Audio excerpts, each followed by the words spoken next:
Hi everybody, welcome to another This Old Deck episode. So, not quite as old as some of the decks we've been looking at. This isn't your grandparents' 1994 deck or 1997-98, which I think is roughly around the time frame we've been talking about. But, 2004 is still 20 years ago. I'm recording this video in 2025, so yeah, still a pretty old deck. And it was just one I sort of stumbled across sort of by accident.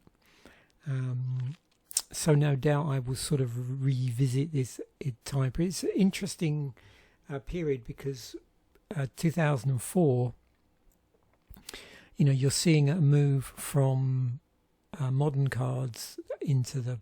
you're seeing a move from cards which had the old style borders, not the real old style borders, but the old style borders, into modern around about 8th edition. So this 8th edition came out in 2003. Well, we'll see in a moment when it exactly came out.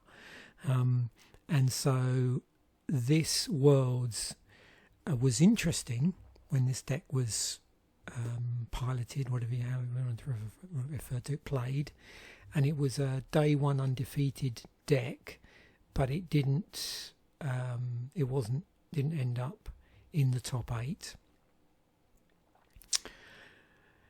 But what's interesting is the available card pool when this Worlds would have occurred would have been all of Onslaught block, 8th edition, and then all of Mirrodin block as well, just because of the timing on this. So, each year there is a period where, Standard will get about as big as it can. And we'll have a look against the timeline in a moment and check and see whether that was the case. But yeah, we're getting up to the maximum it could be at that point in time. Obviously, the size of core sets and sets, does vary overall. Blocks can vary overall, and back then I suppose you could argue that things were a little bit more variable than they ultimately became.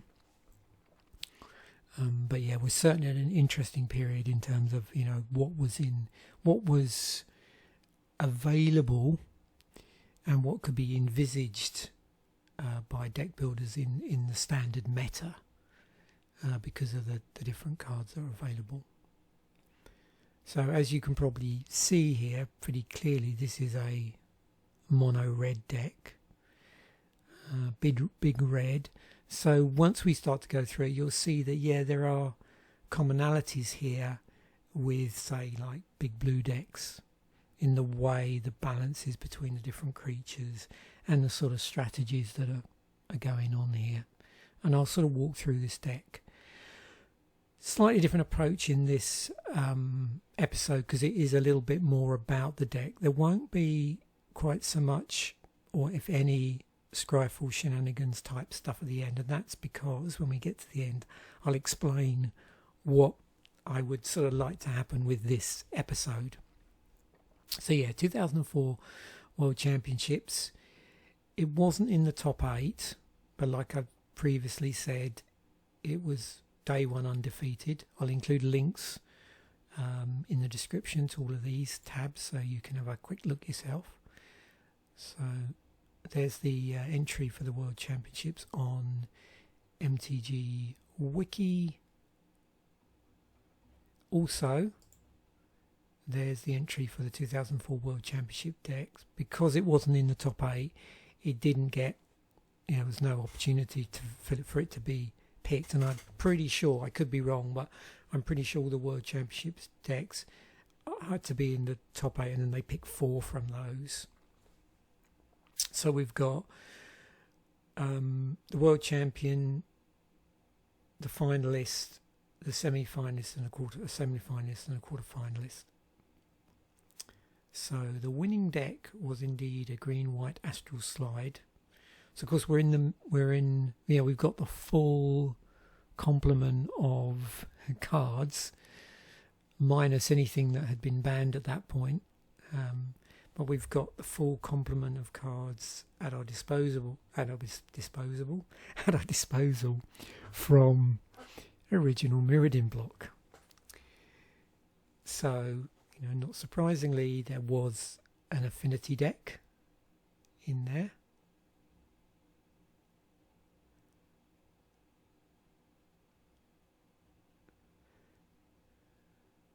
There's a mere incubator combo deck, and then a blue-white anti-affinity control. So here we are. This is the handy dandy standard timeline article on MTG Wiki, and let's try and find around about where this would be. So it was in, what did we say? September, wasn't it? September the 1st to the 5th. Okay, September the 1st to the 5th. So here we go. Onslaught, Legions, Scourge, 8th edition, Mirrodin, Darksteel, 5th Dawn. We've got, so there were 16 banned cards, 16 duplicates, 1 banned card there. And you can see, interesting enough, it wasn't really until this period in Magic, so the following year, where we started to see the bannings because of affinity. So interesting. So at this point, none of the artifact lands were banned.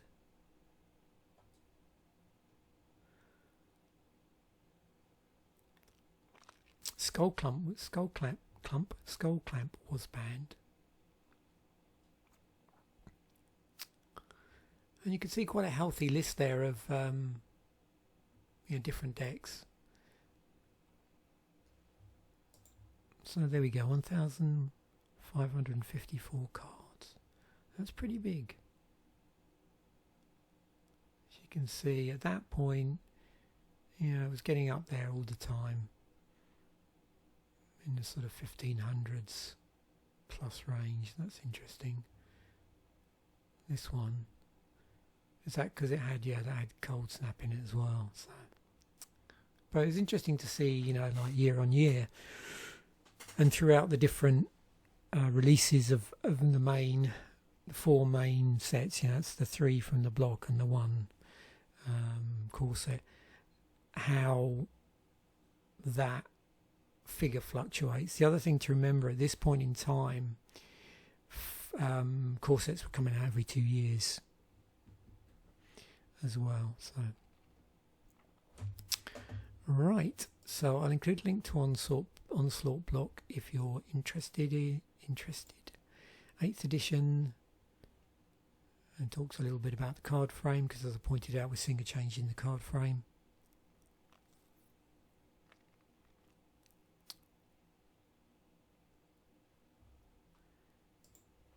Mirrodin block, which you can then drill down into the various sets, and now the deck itself. So let's go through this deck and talk a little bit about the strategy behind the deck as we go through it. So as I'll try and do this in a organised way and try not to jump around too much.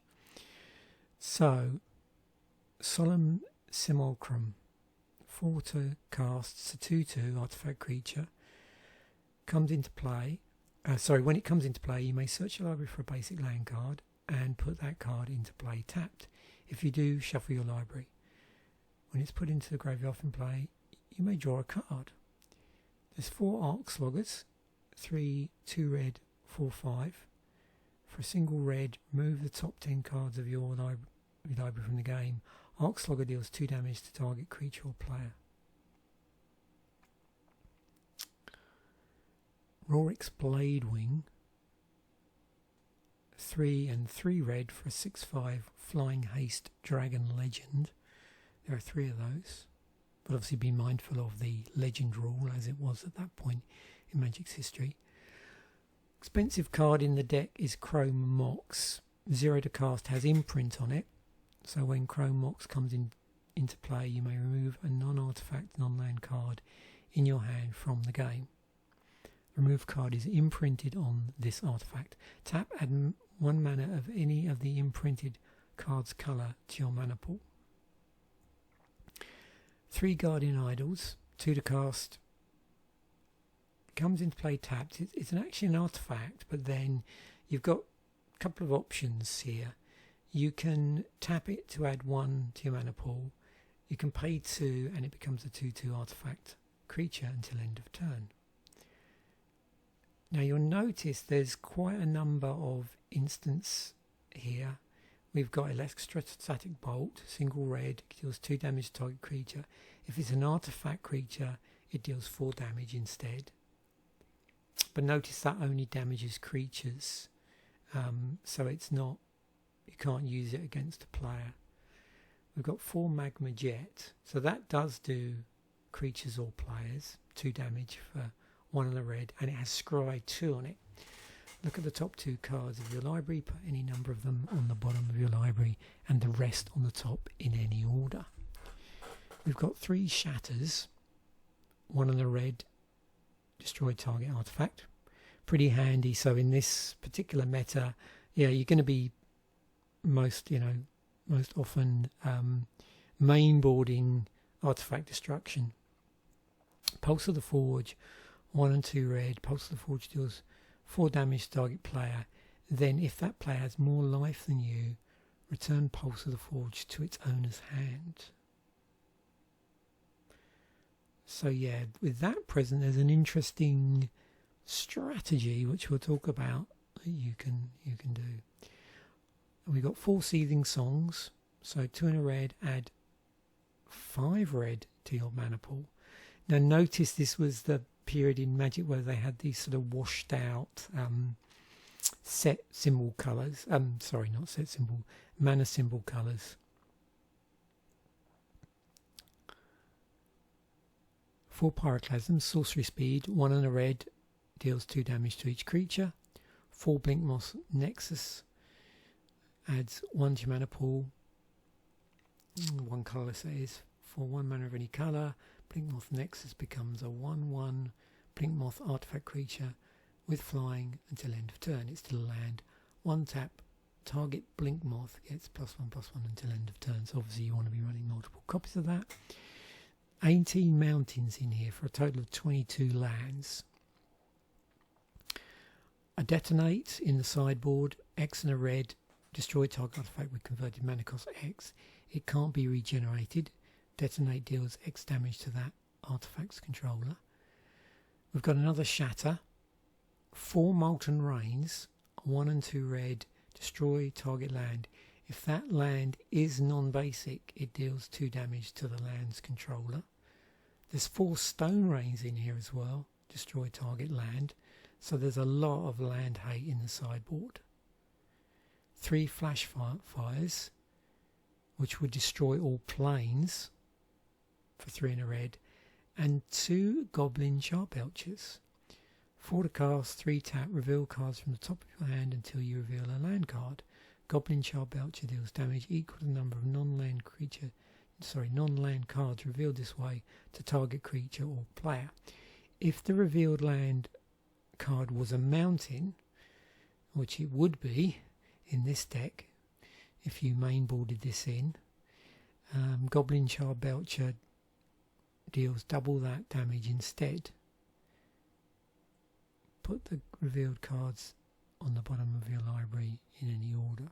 So when you get to the point where you can put your sideboard cards into the main board, you can put this in. And we'll talk about, the various decks that you might want to do this for. So let's just go through this. First of all, just notice the set symbols. So you can see here we've got Original Mirrodin.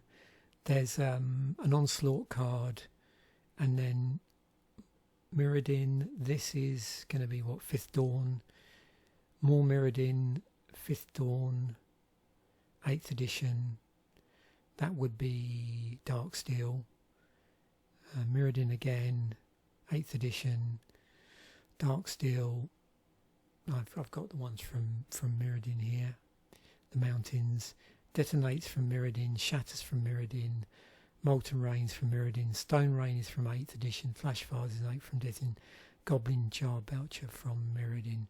So the vast majority of the cards are from the main set in the block, and then we've got of the other ones, a few from the remaining sets in the block, some from 8th edition, and then just one from the earlier block, more specifically Onslaught itself. So early game, so turns 1 to 3, you've got this sort of, I suppose, survival and disruption phase. So, removal. You notice all your creatures, pretty high casting cost. All of your instants, you've got most of them, what are 2 drops. Electrostatic Bolt is a 1 drop. Single red, will blow up 2 toughness creature.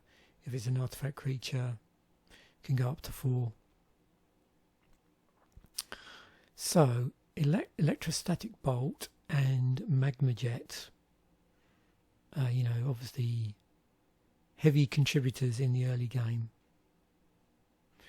So it's going to take out affinity creatures. And then you've got that scry ability on Magma Jet, which is going to smooth out your draws and help you sort of find the right answers. Pyroclasm, much as sort of, panic button, I suppose, against go wide strategies. Clear your board. And that's particularly useful because, you're not going to be able to get your creatures out until later. And then we got some mana accelerants. So Guardian Angel is a 2 drop, but I suppose more importantly, Chrome Mox.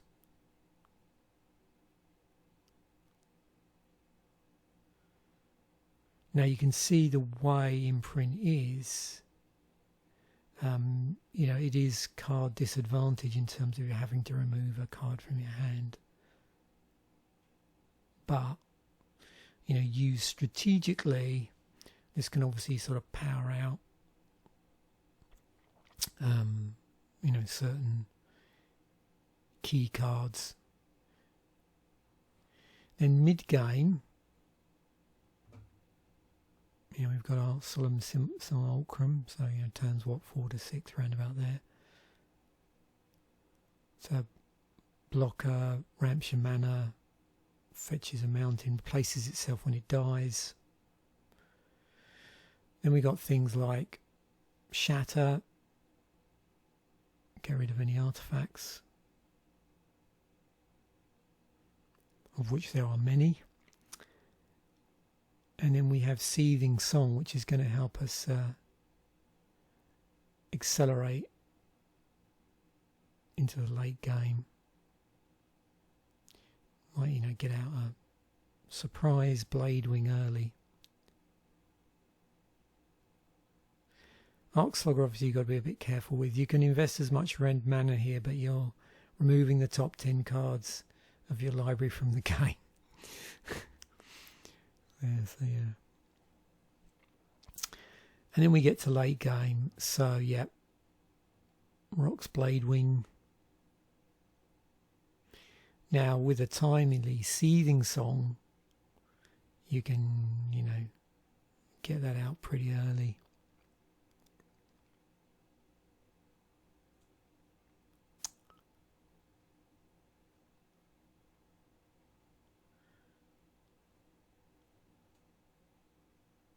Where's there's Pulse of the Forge, which is a 3 drop. And that recurring source of damage, as the game becomes more, goes on and your life totals dwindle. And then of course we've got Blink Moth Nexus as well that we can sort of fall back on, provide some final points of damage, you know, block in a pinch, apply with flying creatures. Always interesting way to apply pressure to the opponent because the damage can sort of get through unless they've got a flyer. Sideboarding strategy against Affinity, you've got Shatter and Detonate. Against Control and Combo, you've got Stone Rain, Molten Rain. They'll mess up the mana base of that and sort of combo, you know, decks. Alternate win condition, Goblin Charbelcher. If you're coming out against a deck where this specifically would work well. And then for the Mirror and White Weenie, sorry, I say for the Mirror, for, you know, White Weenie decks, yeah, very, very useful there with destroying all planes. So yeah, good for White Weenie.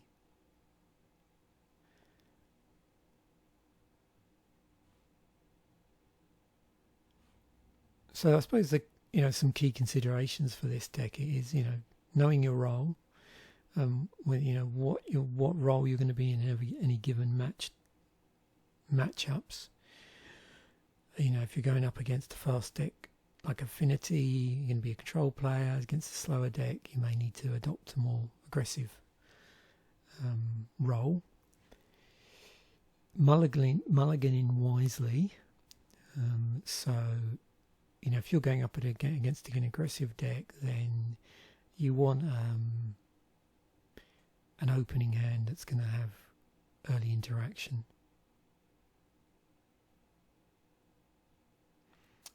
And with this,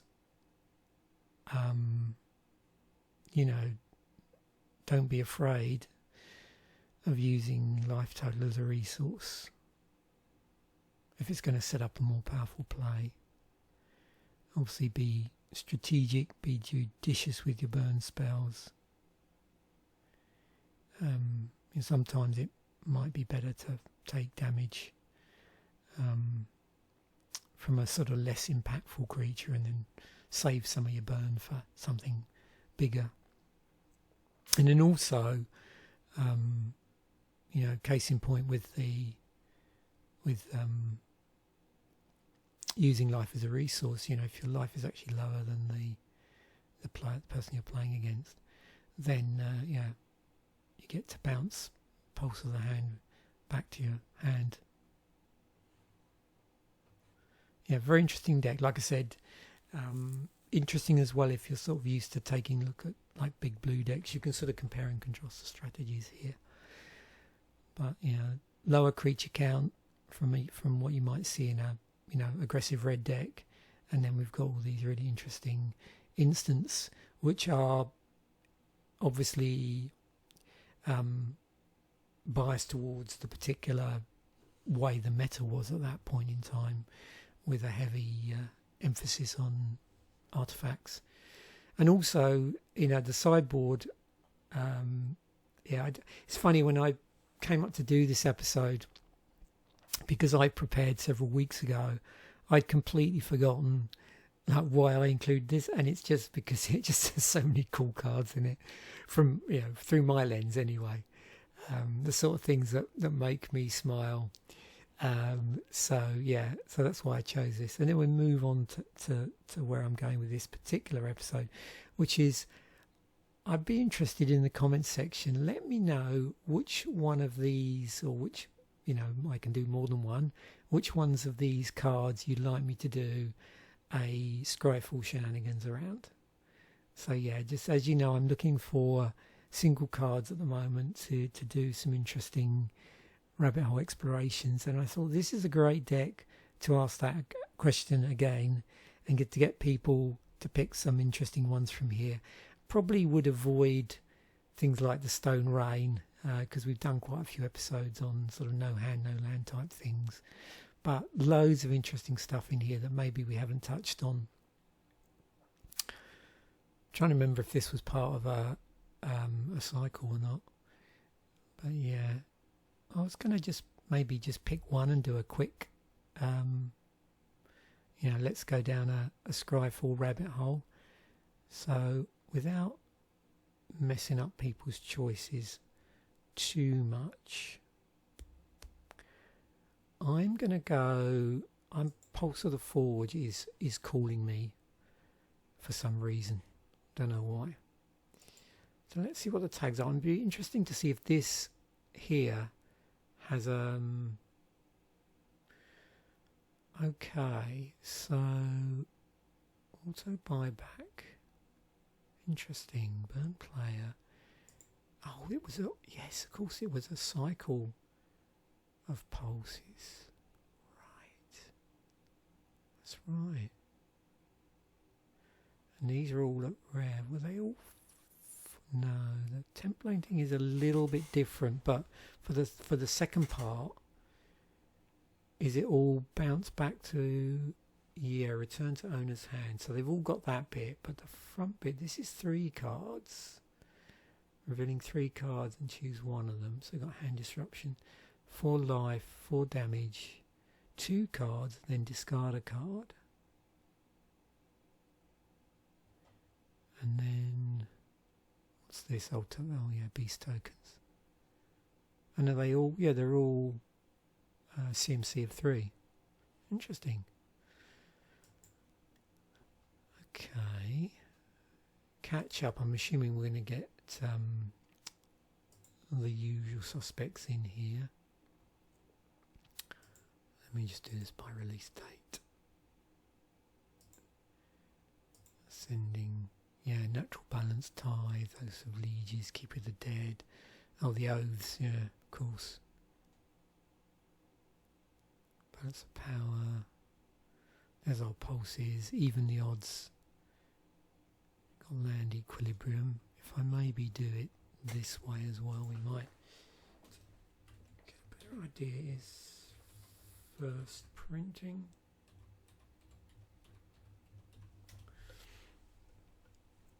Yeah, of course, land tax. That's what I was trying to think of. Oh, ensnaring bridge. Wow. Where's the keepers and the oaths? Avatar of might. It's neither white orchid. Scourge of the throne. Wow. Isolated watchtower. Well, lots of interesting cards here. I should just do an episode on Garrick at some point as well. There's been quite a few interesting Garricks over the years.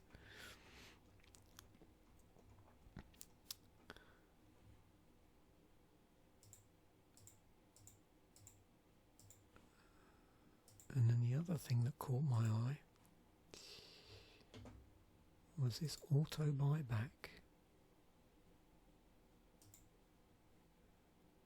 Because when did that first appear?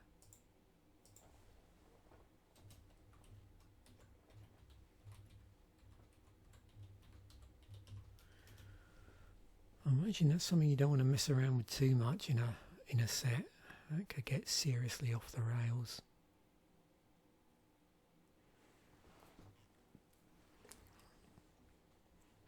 So there's our first cycle. I don't know if this was a... We've got quite a number of these in Morningtide.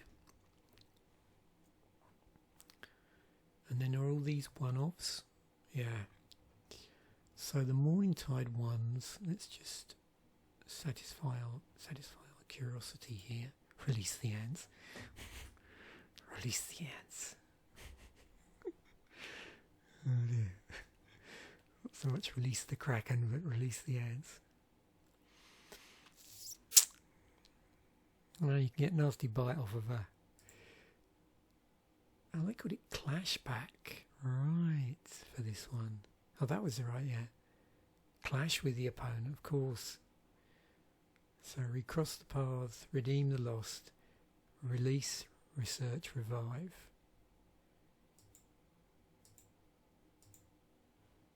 There we go. Redeem, research, revive, release, recross. And psychic miasma. There are some of these cards I don't recognise so much.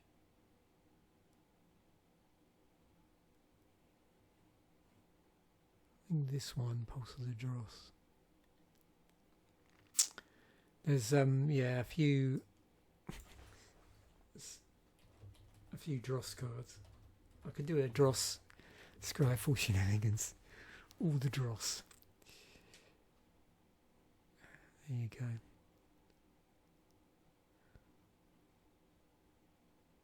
Not much Dross in Magic. It's obviously a bit of a Mirrodin thing. Ooh, the Dross Pits. Wow. That'd be cool if I got... I do have some Phyrexia Orb. Well, I have one Phyrexia Orb, or will be one pack, which I'll be opening.